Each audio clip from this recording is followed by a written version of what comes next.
What's up, everybody? It's your boy. The book is always better than the movie because the book is over 9 times longer on average than the movie. Nerds like me often get very elitist about oh, the movie sucked, the book is better. And I agree, but it's not a moral charge. And I'm very critical of modern movies. I think many of them suck really, really bad. But to extend a little empathy, the audiobook for a 200-page book, which is pretty small for a novel, is about 11 hours long. All of that detail and exposition and nuance is impossible to pack into something that needs to be 2.5 to 3 hours long at the longest.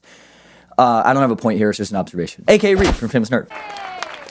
Today's video is about vices. If you end up liking this video, please consider giving it a like and subscribing to the channel. You can also join these beautiful people on the screen right here by clicking the join button to become a member of the channel, whereupon you will get exclusive access to some members-only videos, as well as access to every video a few days early. You can also join the Shameless Nerd Discord at the link in the description, and you can email me with any questions, comments, concerns, or information as to what the hell happened to Mitchell Musso at readfromshamelessnerd@gmail.com. Alright, let's get into it.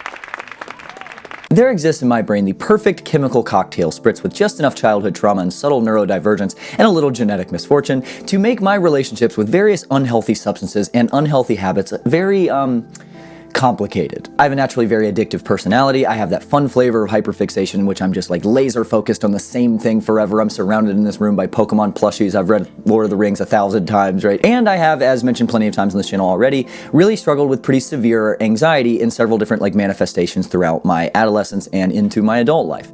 I am a pretty voracious reader and researcher. I like learning everything that there is to know about any little thing that sparks my interest. I like thinking very deeply about mundane or even inane things. I have a degree in philosophy. I do a lot of reading into epistemology and metaphysics, why do we think what we think, how do we know what we know. And finally, I have been obsessed with, terrified of, and unsatisfied with the very premise of death and dying for a long time. This combination of personal qualities, these certain realities about myself, make certain aspects of consumption that are inevitable in being a human pretty difficult. And to begin to distinguish what I'm talking about specifically in this video, I'm going to need to start broadly, to start big, and then narrow it down all the way to Diet Coke. This video is about compulsion, moderation, ways to try to find balance in our modern lives, which I've found effective, the power that we give to our various anxieties, and prioritization of quality of life for the tiny little amount of life that we have. So broadly speaking, to start, what do you want from your life? What is its purpose? And I'm not talking about what is the meaning of life, because of course the answer to that is very simple and obvious. The answer is to catch all 1,164 Pokemon. I'm talking about which version of yourself are you trying to serve? I have a video on this concept, but there are at least 3 yous within you. You have the experiential self, the self that is tasting the milkshake that you're drinking, the you that feels angry when the guy in front of you with the Punisher sticker and the coexist sticker cuts you off in traffic. And then you have the persona, or the public-facing self. The reactionary self is my personal term for it. I like a bit better. This is the you that then swallows his pride and doesn't cuss and scream when the guy cuts you off because you've worked really hard on not being a poor example for your 4-year-old son in the backseat, especially because he did just get in trouble for saying the F word at school. And finally, you have the narrative self. This is the you that lies in bed at the end of the night and thinks, do I really even need to care if my son says the F word? Do I need to be concerned about that? It's just a word, right? Isn't it kind of somebody else's problem if they're upset by hearing it? And as long as he knows not to say it in certain contexts or whatever, then should I teach him that he could say it at home but not at school? Is that viable? Am I a good person? Am I insane? And then you hyperfixate on death for the next 30 minutes before anxiously drifting into the state of half sleep that you've grown so familiar with. These 3 selves inside you each want something different. And who am I to say which one to feed? Am I even in charge? And which I am I? Which one is the most important? My point is that step 1 is definitely to at least try to approach these thoughts. I guess I would argue that generally you prioritize your narrative self and think about the person that you want to be. What kind of person is that? And what are the things that are important to making this idealized future version of yourself become a reality? And then you can try to base your decision making on trying to serve that version of you. Because what I'm talking about in this video is vices. And vices, definitionally speaking, and massively simplifying a super convoluted idea because there's no reason to go into all of that right now, are just the opposite of virtues. This concept was introduced by the great Stoic thinkers of the 300s or so BC and refined over the years. And essentially, and again, simplifying for the sake of this video, don't come for me philosophy YouTube, virtue is the essence of goodness. More specifically in this context, the essence of things that are good for humanity. You can extend this to mean things that are good for you. And Stoics believe that no one did evil on purpose. Humans only do wrong because they are misguided, and in the moment they think it will be good for them, or they're trading temporary satisfaction for true virtue, something like that. And basically then vices are things that are bad in this Stoic context where no one would knowingly do bad things. So definitionally then, vices are things that we know are bad for us, and that's what I'm talking about. And now we can start to get to where we're going. Sorry to those people in my comments that are oh, the video starts at 3 minutes.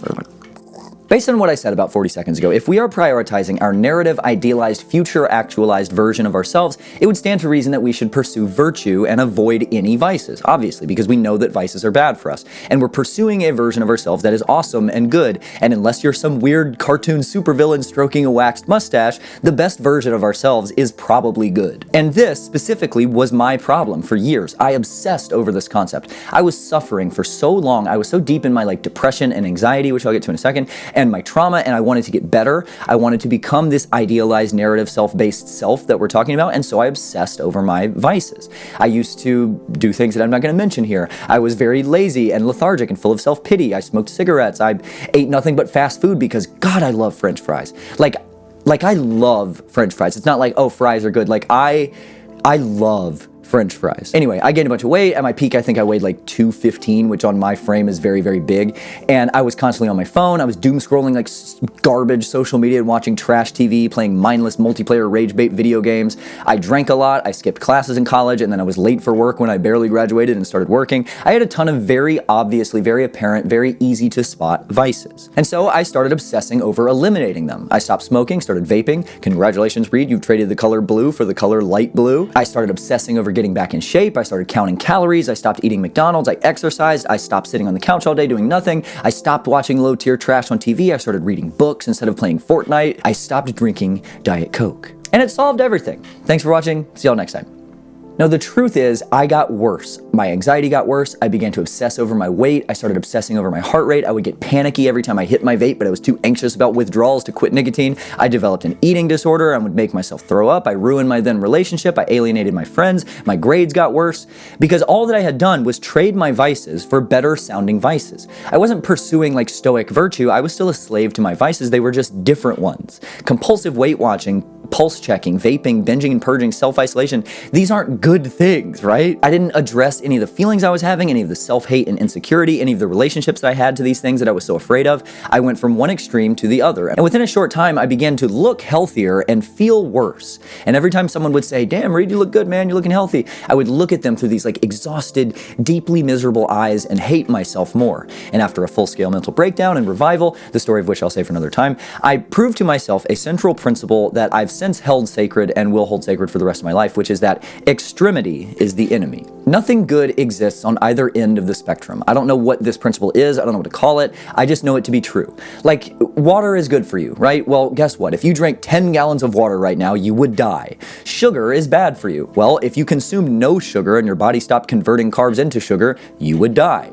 There are a few exceptions to this rule, obviously, you probably shouldn't do any heroin, I guess. But even air. If you breathe too much air, you'll hyperventilate and have a panic attack. To exist is to find balance. This has been known for millennia, the Chinese principle of yin and yang, that good exists in all bad and bad exists in all good. Again, oversimplifying. Has existed since at least the 3rd century BC. Plato discussed moderation. Aristotle considered it a moral virtue. There's that word again. The 4th most popular religion on the planet is based almost entirely on the principle of the middle path, which is all about avoiding extremes. I couldn't fix my unhealthy vices that existed on the far end of the spectrum by replacing them with vices that existed on the other end of the same spectrum. That's crazy. The answer, as it unfortunately does with everything, lies somewhere in the middle. And this isn't anecdotal evidence. There's a wealth of research that backs this idea. For example, a 2021 study at Fudan University in China showed that consuming a virtue, like participating in something maybe not super fun, but that you know is good for you, increases in palatability if consumed after consuming a vice. And even more interestingly, this correlation disappears if, quote, people have no strong goals that the vice violates, when the vice is perceived as less vicious, when the vice and the virtue serve unrelated goals, and when the vice and the virtue are perceived as isolated. In other words, doing something cheeky that you know is maybe not great for you before doing the thing that you reluctantly admit is good for you works, and earning a treat for doing something good doesn't. And further, it only works when the vice and the virtue are directly related. In other words, if you want to go to the gym and work out, you maybe should let yourself eat a piece of chocolate first. The reason why moderation is important here is not because it's good to smoke a cigarette, okay, but because in extremity lives shame, and shame is one of the most dramatically demotivating forces that there is.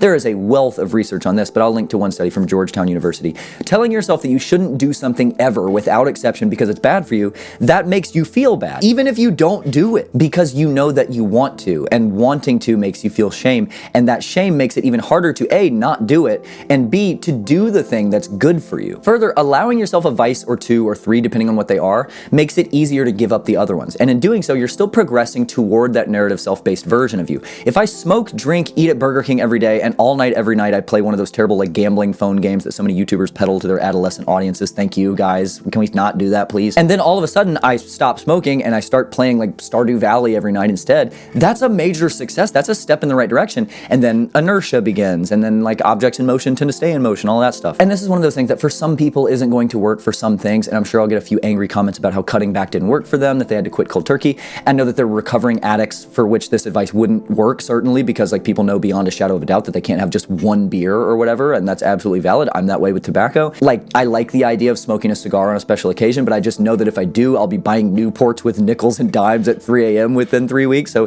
that's valid too. But for me, in general, the idea of moderation, of allowing myself grace in making progress, of being cautious about drifting too far from one extreme to the other, that's an idea that I just don't hear a lot of people discussing, and one that literally saved my life. Sometimes you can pretty effectively trade one really bad vice for one that's not quite as bad, and that's a helpful, positive step. A lot of tiny steps in the right direction will get you way further than jumping really far in the right direction, falling down, and getting a boo-boo on your leg.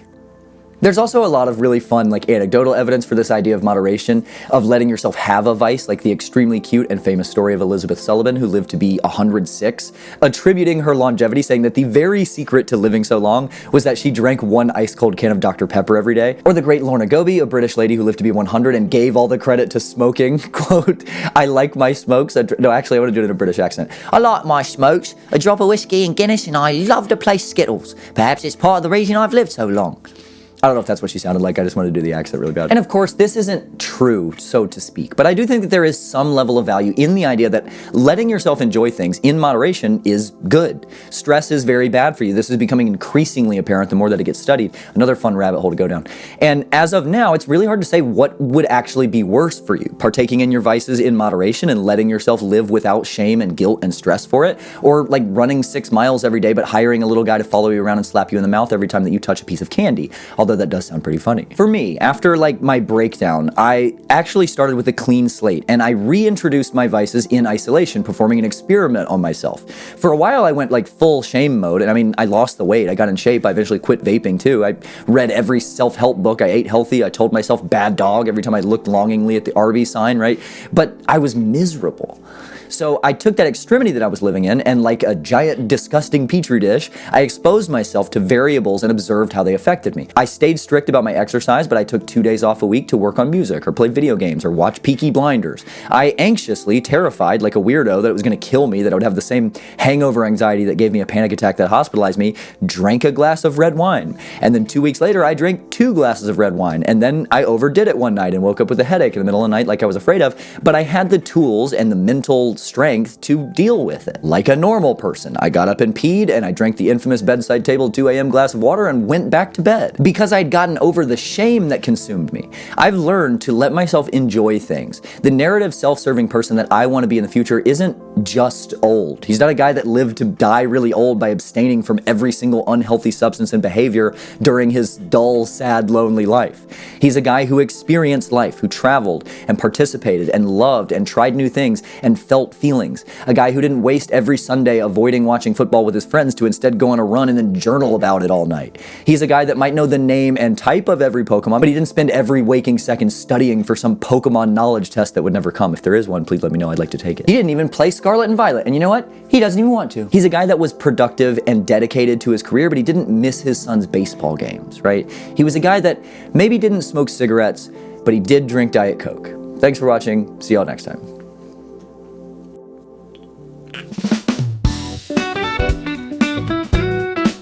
In today's post-video video, I'm going to share a cover of a song that I made. This is a song called Together Again by Jerskin Fendrix, which is one of my favorite artists, one that I can't believe is not like way bigger than he is.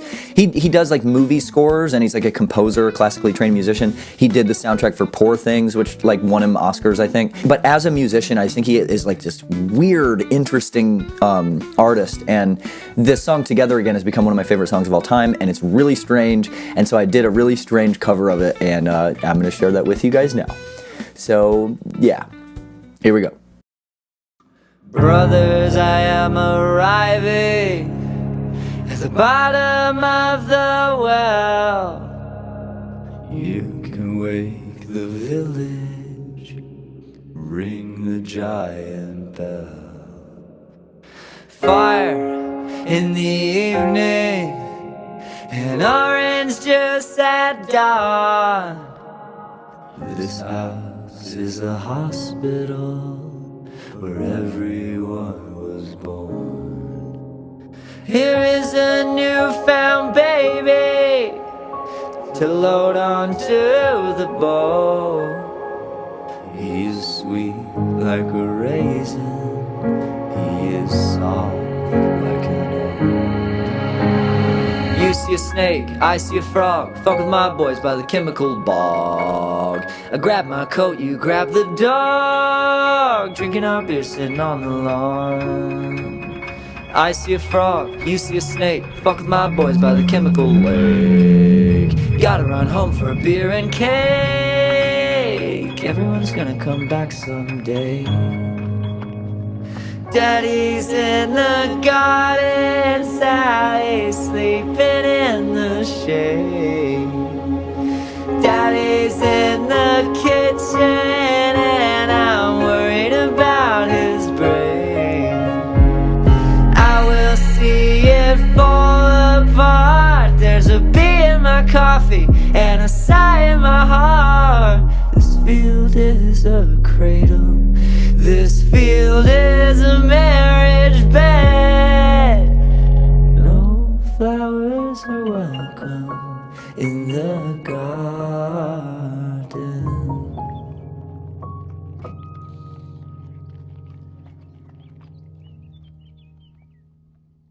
Here is a rabbit and the cat that it said. And here is a family that squeaks for its dead. And you strip in the river and you paddle upstream. And your back's the most beautiful back I have ever seen. And one night did the galaxy start to tie like a net. I can't seem to remember, I can't bear to forget. You die in vain or die in pain, that is the way that the good Lord works. I've got a dirty job to do. Do you wanna do that job with me? My talent's stained, my heart is too. Do you wanna see me one last time? Do you wanna know how I know you? Do you wanna see your eyes through mine? Daddy's in the kitchen and I'm worried about his brain. Mommy's in the garden, shielding laundry from the rain.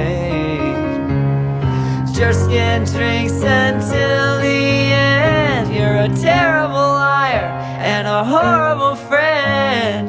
Everybody gathers in the middle of the night, singing dubstep to my trousers to the garden.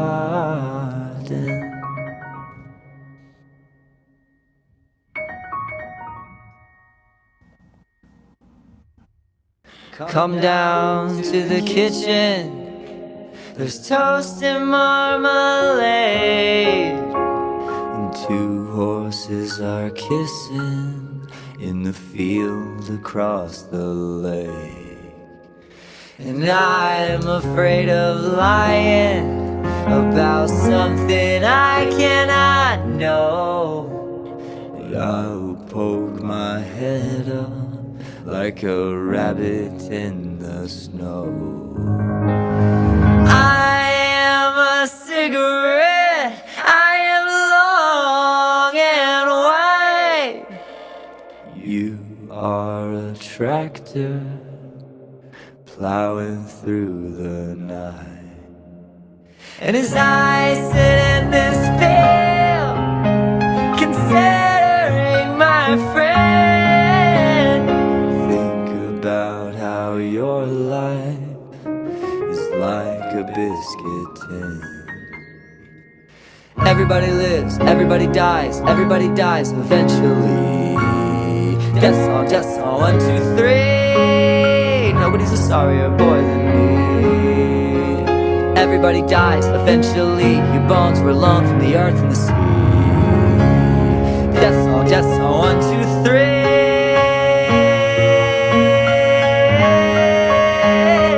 You are a bone, the waves are crashing in. You sing slowly, brave and holy, undefiled by sin. Fear no more the heat and the sun. You're a wonderful father and a beautiful son. Everybody gather, sing, there's no discouragement.